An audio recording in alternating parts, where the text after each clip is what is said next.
আমিরুল মুমিনিন হযরত ওমর ফারুক রাদিয়াল্লাহু তাআলা ওনার জামানায় উনি যখন খেলাফতের দায়িত্ব নিলেন, পৃথিবীর দিক দিগন্তে তিনি বাহিনী প্রেরণ করলেন। একের পর এক বাহিনী তিনি প্রস্তুত করে ইসলামের জন্য, দ্বীনের জন্য সারা পৃথিবীর জমিনে যেন আল্লাহর হুকুমত প্রতিষ্ঠিত হয়, আল্লাহর দাসত্ব প্রতিষ্ঠিত হয়, আল্লাহর গোলামি প্রতিষ্ঠিত হয়।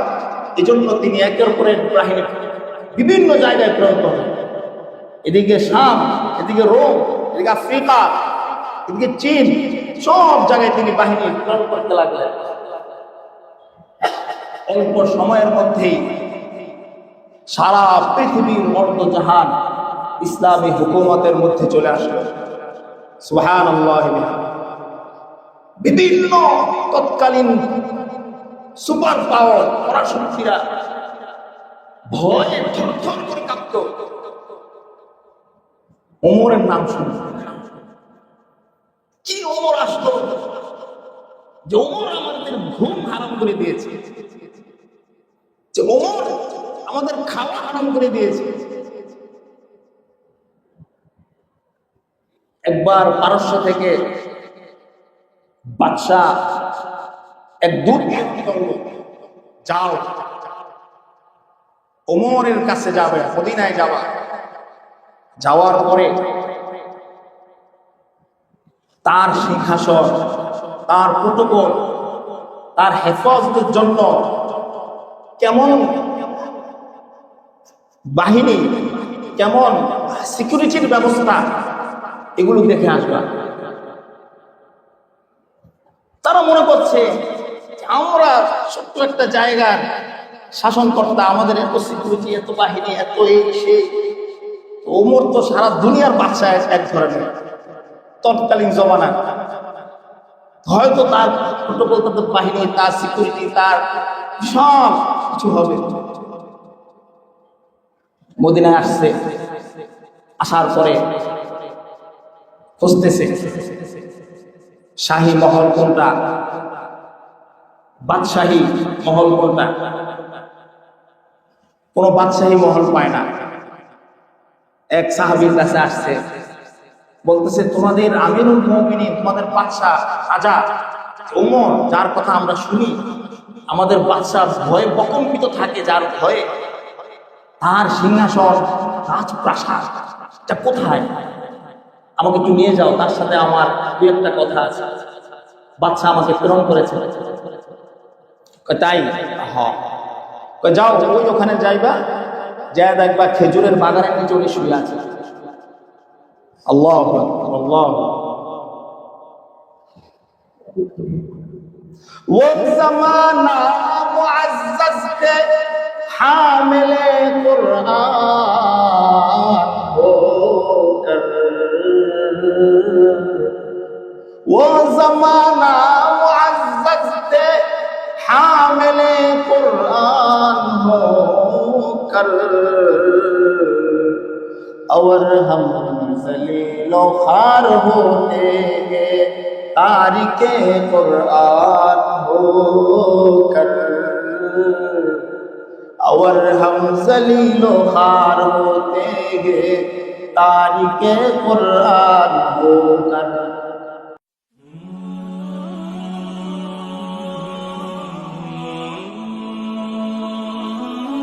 रह गया उसमें अदा रूह बिलाली न रही, रह गया उसमें अदा रूह बिलाली न रही, फलसफा रह गया है तलकीन गज़ाली न रही, फलसफा रह गया है तलकीन गज़ाली न रही। صدق الله العظيم وصدق رسوله النبي الكريم ونحن على ذلك لمن الشاهدين والشاكرين والحمد لله رب العالمين. سبحانك لا علم لنا إلا ما علمتنا إنك أنت العليم الحكيم الحمد لله ثم الحمد لله আল্লাহ রাব্বুল আলামিনের আলী শান দরবারে অসংখ্য অগণিত লাখ কোটি শুকর ও সুজুদ যে মহান রব্বুল আলামিন আমাদেরকে পবিত্র জুমার দিন জুমার নামাজ আদায়ের লক্ষ্যে আগে আগে মসজিদে আসার তৌফিক দিয়েছেন এবং জুমার পূর্বে কিছু দিনই কথাবার্তা বলা এবং শোনার তৌফিক দিয়েছেন। এজন্য অন্তরস্থল থেকে কালিমাতুশ শুকর আদায় করি আলহামদুলিল্লাহ। আল্লাহ রাব্বুল আলামিনের অসংখ্য অগণিত দয়া,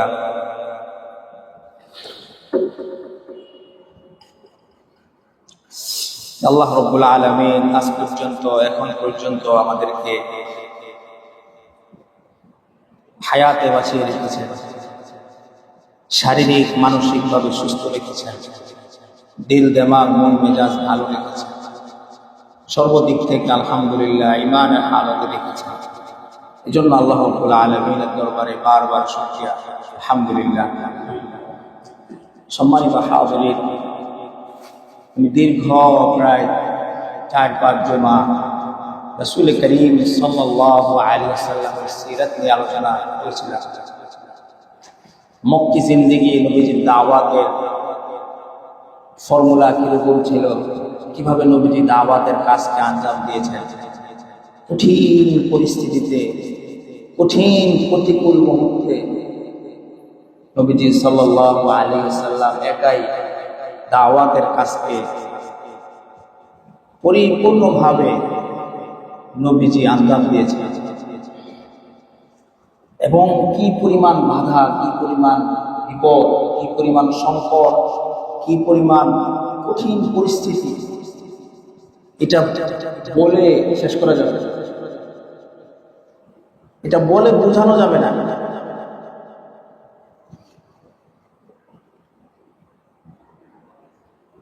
এত প্রতিকূল মুহূর্তে নবীজি সাল্লাল্লাহু আলাইহি ওয়াসাল্লাম দাওয়াতের কাজকে কোনোভাবেই, কোনো অবস্থাতেই তিনি নিভে যান নাই, তিনি চুপসে যান নাই, বরং তিনি আল্লাহর উপর তাওয়াক্কুল করে, আল্লাহর জাত ও সিফাতের উপর ভরসা করে আল্লাহর কাজ।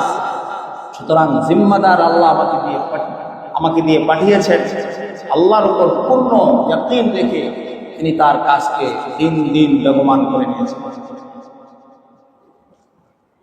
শুরুতে নবী সাল্লাল্লাহু আলাইহি ওয়াসাল্লাম কিছু পাহারাদার নিযুক্ত করেছিলেন, নবীকে পাহারা দিতেন, নবীজিকে দেখে শুনে রাখতেন। কাফেররা তো কোনোভাবেই নবীর সাথে পারছে না, কোনো অবস্থাতেই নবীর সাথে কুলিয়ে উঠতে পারছে না। যেই কোনো সময়, যেই কোনো মুহূর্তে নবীর উপর আঘাত, প্রতিঘাত, আক্রমণ, হামলা আসার কথা ছিল এবং এসেছিল, কিন্তু আল্লাহ রাব্বুল আলামিন নিজ কুদরতিভাবে তার হাবিব নবীকে রক্ষা করেছেন। সুবহানাল্লাহ। একটা সময় নবীজির আশেপাশে, নবীজির চতুর্দিকে 2-4-5 সাহাবায়ে কেরাম সবসময় থাকতেন নবীর হেফাজতের জন্য, কিন্তু আল্লাহ রাব্বুল আলামিন এটাও চান না যে আমার হাবিবকে হেফাজতের জন্য কোনো মানুষ প্রয়োজন নয়, আমি আল্লাহ নিজেই আমার কুদরতিভাবে আমার হাবিবকে হেফাজত করব। সুবহানাল্লাহ। আল্লাহ আয়াত অবতীর্ণ করলেন, ওয়াল্লাহু ইয়াসিমুকা মিনান নাস। হে নবী, আপনার যে পাহারাদার আছে, রক্ষী আছে, এগুলো উঠিয়ে দেন। আল্লাহু আকবার। এগুলো উঠিয়ে দেন, এগুলোর প্রয়োজন নাই। আল্লাহু, আমি আল্লাহ, ইয়াসিমুকা, আপনাকে রক্ষা করব, আপনাকে হেফাজত করব, মিনান নাস, মানুষের সমস্ত অনিষ্টতা থেকে, সমস্ত খারাপি থেকে, সমস্ত চক্রান্ত থেকে আমি আল্লাহই যথেষ্ট। সুবহানাল্লাহ। যখন এই আয়াতে কারিমা অবতীর্ণ হয়েছে, নবীজি দেখে সবাইকে বললেন, যাও, আমার পাহারাদারের জন্য কারো প্রয়োজন নেই, আমার আল্লাহই আমার জন্য যথেষ্ট। সুবহানাল্লাহ। ইমাম, আল্লাহু আকবার, আল্লাহু আকবার। তারপর থেকে আর নবীজিকে পাহারা দেওয়ার জন্য আশ্চর্যকর অবস্থা। কিন্তু পক্ষান্তরে দেখেন পৃথিবীর অবস্থা প্রবল। পৃথিবীতে যে যত পাওয়ারফুল, যে যত বড় ক্ষমতার অধিকারী, যে যত বড় শক্তিশালী, তার পাহারাদার, তার প্রটোকল, তাকে সংরক্ষণের জন্য বিশাল বাহিনী, বিশাল টিম, বিশাল ফোর্স মোতায়েন করে, তাই না?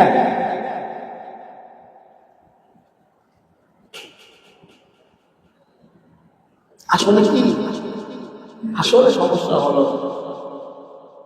3 স্তরের নিরাপত্তা, 4 স্তরের নিরাপত্তা। বড় বড় বিশ্বের পাওয়ারফুল সুপার পাওয়ার বা বাংলাদেশের কথার কথা আসে,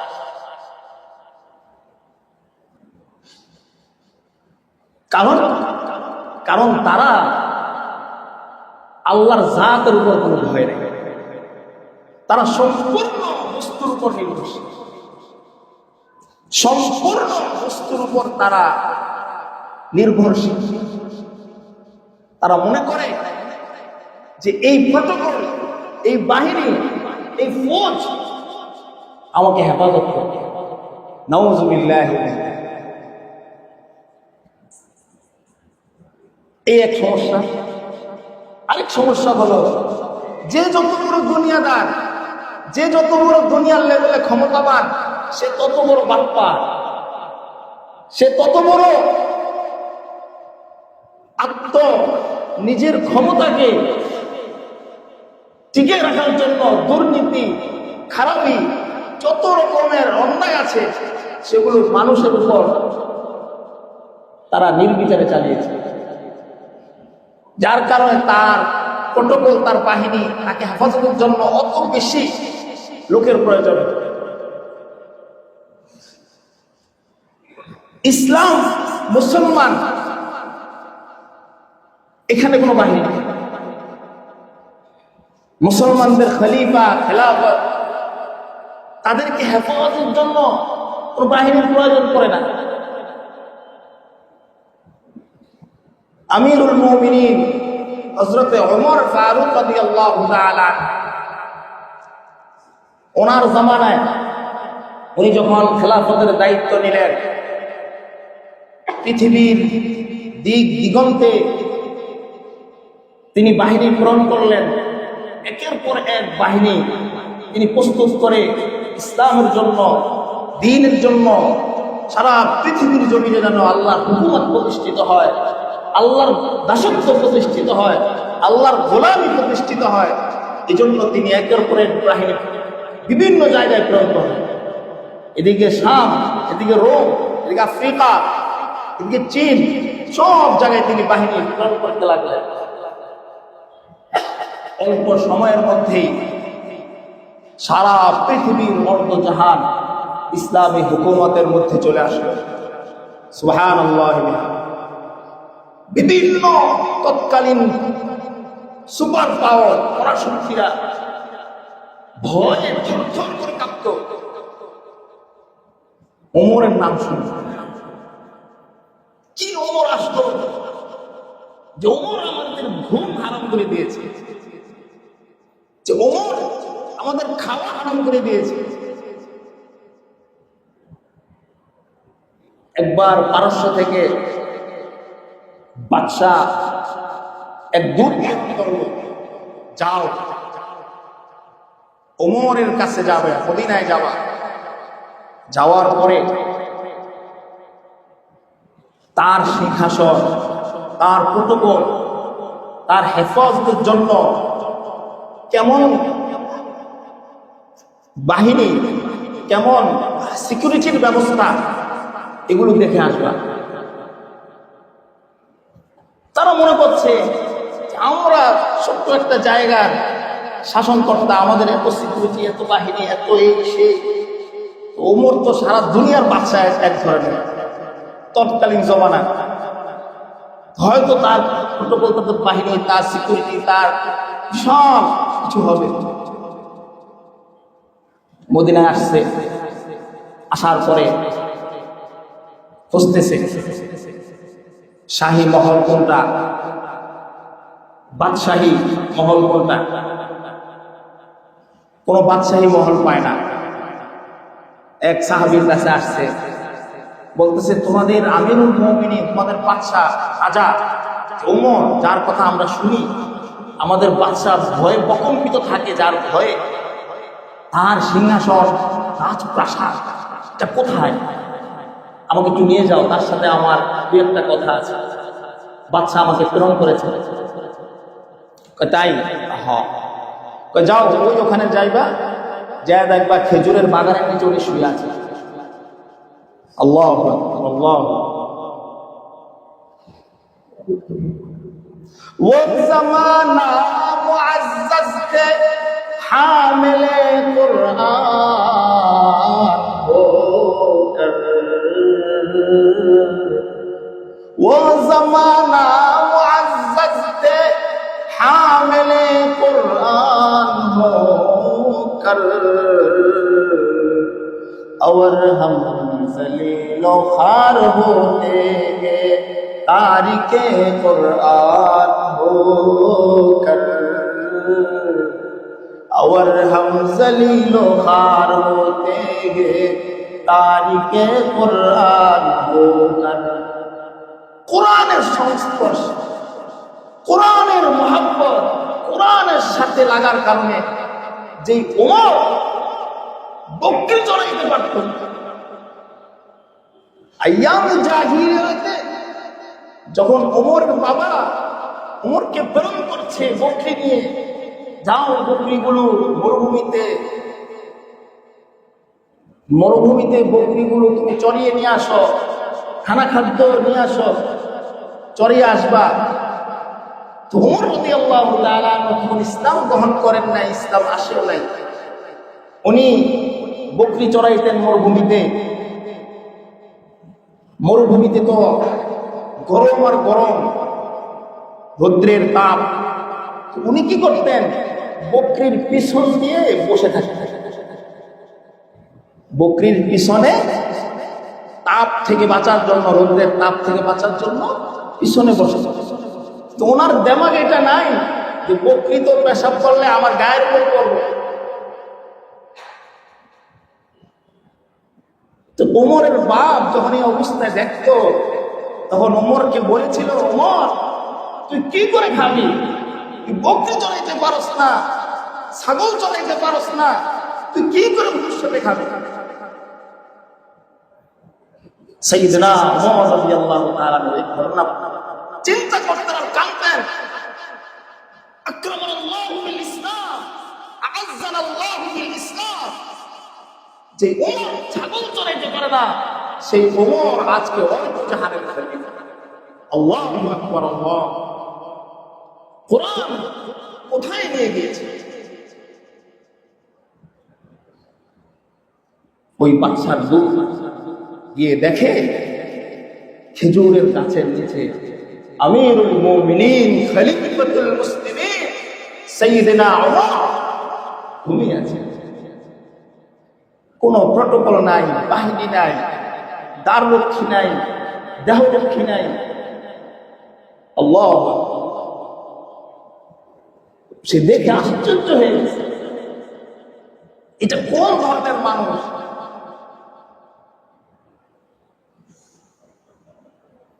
এটার মূল ভিত্তি হলো, মূল চালিকা শক্তি হলো, মূল বিষয় হলো আমাকে আল্লাহ হেফাজত, আল্লাহ আমার জন্য যথেষ্ট। হাসবুনাল্লাহ, হাসবুনাল্লাহ, আল্লাহই আমার জন্য যথেষ্ট। আমাকে যদি 10 স্তরের নিরাপত্তা দেওয়া হয়, 20 স্তরের নিরাপত্তা দিয়ে রাখা হয়, যদি মৃত্যু আমার নির্ধারিত থাকে, যেখানে আছে, যেই সময় আছে, যেই টাইমে লেখা আছে, সেখানে মৃত্যু আমাকে প্রাপ্ত। আল্লাহ বলেন, আইনামা তাকুনু ইউদরিকুমুল মাউত ওয়ালাউ কুনতুম ফি বুরুজিন মুশাইয়াদা। আইনামা তাকুনু, তোমরা যেখানেই থাকো না কেন, ইউদরিকুমুল মাউত, মৃত্যু তোমাদেরকে পাকড়াও করবে, মৃত্যু তোমার কাছে আসবে। ওয়ালাউ কুনতুম ফি বুরুজিন মুশাইয়াদা, যদিও তুমি সুরক্ষিত বিশেষ রক্ষা কবচ দুর্গের মধ্যে থাকো, সেখানেও মৃত্যু তোমার কাছে আসবে। মৃত্যু থেকে পালান করা যাবে। এজন্য সম্মানিত হাজরিন, রাসূল করিম সাল্লাল্লাহু আলাইহি সাল্লাম তারপরে আয়াত অবতীর্ণ হওয়ার পরে উনি ওনার দাঁড়রক্ষী দেহরক্ষী শপথ নিয়েছেন, একাই চলাফেরা করতেন। আল্লাহু আকবার। আজকে আমাদের ভিতরে কি পরিমাণ বস্তুর ভয় বসছে! আল্লাহর ভয়ের চেয়ে বস্তুর মহব্বত, মানুষের ভয়, তাগুতের ভয়, বিভিন্ন বাহিনীর ভয় আমার ভিতরে এমন ভাবে ঢুকছে যে আল্লাহকে আমি এই পরিমাণ ভয় করি। নাউযুবিল্লাহি নাউযুবিল্লাহি। সম্মানিত হাজিরিন, আমি বলেছিলাম রাসূল করিম সাল্লাল্লাহু আলাইহি ওয়াসাল্লাম মক্কি জিন্দেগি থেকে যখন মদিনাতুল মুনাওয়ারায় চলে গেলেন, ইসলামে শাসন ব্যবস্থা কায়েম করলেন। কায়েম করার পরে নবীজি সাল্লাল্লাহু আলাইহি ওয়াসাল্লাম ইহুদীদের সাথে একটি চুক্তি করলেন, সন্ধি করলেন। লম্বা আলোচনা আমি ইনশাআল্লাহ মাদানী জিন্দেগি নিয়ে ধারাবাহিক আলোচনা করব, আল্লাহ যদি তৌফিক দান করে। মদিনাতে আসার পরে ইহুদীদের চক্রান্ত শুরু হলো, ভয়ঙ্করতম চক্রান্ত। তো আমি রাসূল করিম সাল্লাল্লাহু আলাইহি ওয়াসাল্লামের একটি হাদিস, বুখারী শরীফের 6443 নম্বর হাদিস, এই হাদিসের আলোকে রাসূল করিম সাল্লাল্লাহু আলাইহি ওয়াসাল্লাম শিরক এবং কুফর যে কত ভয়ঙ্কর, কত কঠিন, কত মারাত্মক, কত জঘন্যতম অপরাধ, এই বিষয়টিকে নবীজি হাদিসের মধ্যে উল্লেখ করেছেন। আবু যর গিফারী রাদিয়াল্লাহু তাআলা আনহু, নবীজির বিশিষ্ট এক সাহাবী, একদিন উনি বলেন, খরজতু মিন লায়ালি, আমি একদিন রাত্রেবেলা বের হলাম।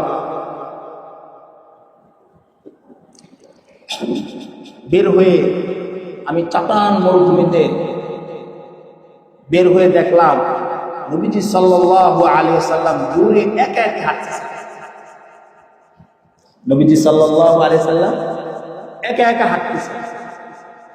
হাদিসটা বুঝেন। তো আমি দূর থেকে আবু যর, আমি ভাবলাম নবী মনে হয় একা একা হাঁটাটাকে পছন্দ করে, এই জন্য আমি নবীর থেকে দূরে রইলাম। আমি দূরে দূরে হাঁটলাম, দেখি নবীজি কি করে। হঠাৎ নবীজি আমার দিকে এমনি তাকালেন, ফালতাফাতা ইলাইয়া, আমার দিকে তাকালেন, আমাকে বললেন, মান, এই কে? গ্রামগঞ্জে রাত্রেবেলা 1টা-2টার দিকে পুকুরের এ পার থেকে ও পারে যদি কেউ আমরা দেখি হাঁটা চলা করে, নিথর নিস্তব্ধ, আমরা বলি না এই পুকুরের ওপার কে? ঠিক নবীজি এমন ভাবে ওনাকে দেখলেন, দেখার পরে ডাকলেন, এই কে তুমি? নবীজি বললেন, আবু যর বললেন, ইয়া রাসূলুল্লাহ আনা আবু যর, হে আল্লাহর রাসূল আমি আবু যর। নবীজি বললেন, আবু যর? জি। হ্যাঁ কি? তাল এখানে আসো। সুবহানাল্লাহ। ডাকার সাথে সাথে আবু যর গিফারী বলেন, আমি গেলাম নবীজির কাছে। নবীজির কাছে গিয়ে আমি চলতে লাগলাম, নবীজি আমার সাথে, নবীজির সাথে আমি চলতে লাগলাম। চলতে চলতে নবীজি বললেন, ইন্নাল মুকাথ্থিরিনা হুমুল মুকিল্লিনা ইয়াওমাল কিয়ামাহ, কিয়ামতের দিন ধনাঢ্য ব্যক্তিরা গরিব অবস্থায় উঠবেন। কিয়ামতের দিন ধনাঢ্য ব্যক্তিরা, টাকা পয়সাওয়ালারা গরিব অবস্থায় উঠবেন। বাড়িওয়ালারা টেনশনে পড়ে গেছে। না, হাদিস পুরোটা শুনেন। ইল্লা মান আতাহু আল্লাহু মালান ফানাহাফ, নবীজি বলেন ফানাফাহা ফীহি আন ইয়ামিনিহি ওয়া আন শিমালিহি ওয়া মিন ওয়ারাইহি ওয়া মিন বাইনিহি। কিন্তু আল্লাহ রাব্বুল আলামিন যাকে সম্পদ দিয়েছেন, মাল দিয়েছেন, দেওয়ার পরে সে ডানে খরচ করে, বামে খরচ করে, সামনে খরচ করে, পিছনে খরচ করে, চতুর্দিকে সে খরচ করে। এক কথায় আল্লাহ তাকে সম্পদ দিয়েছেন, সে সম্পদের যথাযথ ব্যবহার করে, হক আদায় করে, যাকাত খরচ হলে যাকাত দিয়ে দেয়, দান সদকা খয়রাত সব করে। তারা ছাড়া তারা দুনিয়াতেও যেমন প্রভাবশালী, ক্ষমতাশালী, টাকা পয়সাওয়ালা, কিয়ামতের মাঠেও তাদের নেকি বেশি। সুবহানাল্লাহ। এভাবে বলতে বলতে নবীজি সাল্লাল্লাহু আলাইহি ওয়াসাল্লাম আবু যরকে বলেন, আবু যর ইজলিস হাহুনা, তুমি এখানে বসে থাকো, এখান থেকে উঠবা না। লা তামরাহ মাকানাক হাত্তা আরজিআ ইলাইকা, তুমি এই জায়গায় স্থির করে বসে থাকো, আমি আসা পর্যন্ত এখান থেকে নড়াচড়া করবা না, যা হবার হবে, যা হবার। নবীজি সাল্লাল্লাহু আলাইহি ওয়াসাল্লাম সামনের দিকে হাঁটলেন। হাঁটতে হাঁটতে হাঁটতে হাঁটতে মরুভূমিতে আবু যর গিফারি রাদিয়াল্লাহু তাআলা বলেন, একটা সময় নবীজি অদৃশ্য হয়ে গেলেন। আমি নবীজিকে আর দেখতে পেলাম না। আমি তো অপেক্ষায় রয়েছি, নবীর কথা, এখান থেকে নড়াচড়া করবা না, এখানেই বসে থাকবা, আমি আসা পর্যন্ত, যা হবার হবে। দীর্ঘ সময় নবীজি আসতেছেন না। আবার এদিক দিয়ে আমিও অপেক্ষা করতেছি। হঠাৎ একটা বিকট আওয়াজ হল, আসমান থেকে একটা বিকট আওয়াজ হল। আমি ভয় পেয়ে গেলাম। আমি ভয় পেয়ে দাঁড়িয়ে গেলাম যে নবীজির কিছু হলো কিনা, নবীজি কোনো বিপদে পড়লেন কিনা। দাঁড়ানোর পর আমি সামনে যাব, কিন্তু আমি আবার যেতে পারছি না। ওই নবীজির কথা, এখানে বসে থাকো, যা হবার হবে, আমি আসা পর্যন্ত তুমি নড়াচড়া করবো না। এখন তিনি তিন ভয়ে তার সময় কাটছে। এক ভয় হলো এখান থেকে নড়তেও পারছি না, নবীজির নিষেধ। আবার নবীজিও আসতেছেন না, কি সমস্যা হলো, নবীজি কোনো বিপদে পড়লেন কিনা। আবার ভয়ঙ্কর বিকট আওয়াজ আসলো। এভাবে সময় অতিবাহিত হচ্ছে। হঠাৎ আল্লাহ রাসূল সাল্লাল্লাহু আলাইহি ওয়াসাল্লাম আসতেছেন। সুবহানাল্লাহ। এখানে আশ্চর্যকর ঘটনা হলো, নবীজি আসতেছেন, গেছেন একা, আসতেছেনও একা, কিন্তু কার সাথে যেন কথা বলতেছে, কথা বলতেছে। এখন কিন্তু যার সাথে কথা বলে ওনাকে দেখা যায় না, নবীকে দেখা যাচ্ছে, যার সাথে কথা বলছেন তাকে আবু যর বলেন আমি দেখতে পাচ্ছি না। আরো কৌতূহল আমার ভিতরে বেশি প্রবল হয়ে গেল। নবীজি আসলেন, আসার সাথে সাথে আমি দাঁড়িয়ে গেলাম। আমি দাঁড়িয়ে বললাম, লাম আসবির ইয়া রাসূলুল্লাহ, আল্লাহর রাসূল, আমি আর নিজেকে নিয়ন্ত্রণ করতে পারছি না, ধৈর্য ধারণ করতে পারছি না। কি ঘটলো একটু আমাকে খুলে বলেন, কি হয়েছে? যেমন এমন আপনি গেলেন, আপনি এত দূর চলে গেলেন, আপনাকে আমার দৃষ্টি অগোচরে চলে গেলেন, আপনাকে দেখতে পাচ্ছি না, এদিক দিয়ে এক বিকট আওয়াজ আসছে, আপনি ভয়, আপনি কিছু হলো কিনা, আমি আতঙ্কে ছিলাম। আবার আপনি আসছেন, কথা বলতে বলতে গেলেন একা, আসছেন কথা বলতে বলতে, যার সাথে কথা বলেন তাকে দেখি না। আবার আপনি বলতেছেন বারবার, এই কাজ করলো জাহান্নামে, এই কাজ করলো, সে জান্নাতে যাবে। তো সে বলছে হ। আপনি বলছেন সত্যি যাবে তো? বলছে হ। আপনি এই কথাগুলো বারবার বলতেছেন, বিষয়টা ভুলে বলেন আমার। নবীজি সাল্লাল্লাহু আলাইহি সাল্লাম বলছেন, ও তাই? জি। আজকে জিবরাইল আলাইহিস সালাতু ওয়াস সালাম আসছেন দুনিয়াতে। উনি যেভাবে দুনিয়াতে আসছেন, একটা নতুন পদ্ধতিতে দুনিয়াতে আসছেন। ওনার আসার পদ্ধতির কারণে আসমান থেকে এই আওয়াজটা শুনেছি। সুবহানাল্লাহ।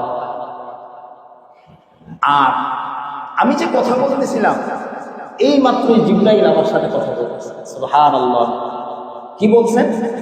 বাশশির উম্মাতাকা মান মাতা মিন উম্মাতিকা ইয়া রাসূলুল্লাহ আল্লাহ ইউশরিকা বিহি শাইআ দাখালাল জান্নাহ। জিবরাইল আমার সাথে আসছে, এসে আমাকে সুসংবাদ শুনিয়েছে যে নবী আপনি সুসংবাদ দেন আপনার উম্মতকে, যে ব্যক্তি এই অবস্থায় মারা যাবে যে আল্লাহর সাথে সে কাউকে শিরিক করে নাই, অংশীদার সাব্যস্ত করে নাই, তার ভিতরে পিওর ঈমান ছিল। এই ঈমানের কারণে আপনি তাদেরকে সুসংবাদ দেন যে সে জান্নাতে চলে যাবে। সুবহানাল্লাহ। তারপরে বলছেন ইয়া রাসূলুল্লাহ আপনি বারবার বলতেছিলেন যে এই অপরাধ করলো সে জান্নাতে যাবে, এটা কি? নবীজি বললেন দেখো জিবরাইল যখন এই কথাটা বলছে সে জান্নাতে চলে যাবে পিওর ঈমান থাকার কারণে, তখন আমি বললাম ওয়াইন জানা ওয়াইন সারাকা, যে চুরি করলেও, জিনা করলেও, ব্যভিচার করলেও, মিথ্যা বললেও সে জান্নাতে যাবে?